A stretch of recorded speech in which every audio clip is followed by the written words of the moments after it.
We started our day with a mindful activity and listening to a meditation and repeating positive affirmations.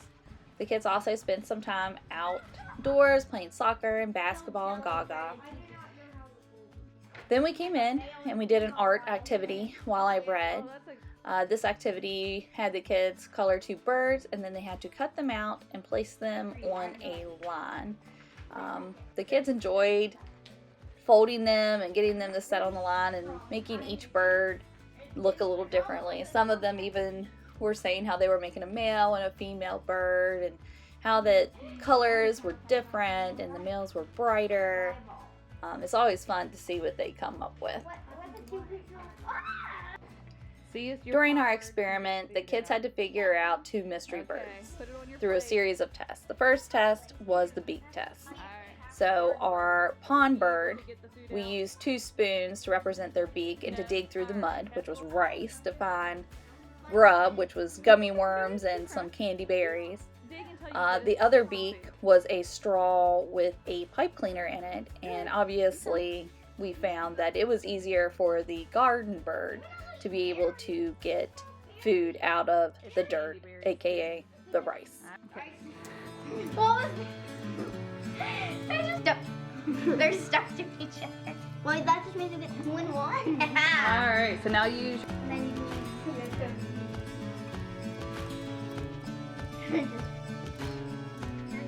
get some food. Alright. While the straw and the pipe cleaner didn't work well in the mud, it did work well for our glass of nectar. The glass represented a flower with nectar in the bottom. It was really hard for the pond bird to be able to get a drink and get food from the flower, but the straw with the pipe cleaner was much easier.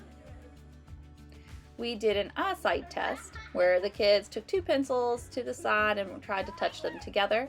We did it with our eyes open to represent one of the birds, and then with one eye closed to see which was more difficult.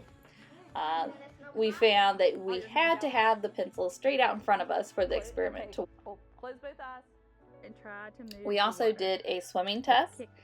We used the pipe cleaners to make little garden bird feet to see if they worked well in the water, and then we used a plastic bag over the pipe cleaners to simulate a webbed foot for our pond bird, and we found that the pond bird definitely was able to move water better than the garden bird.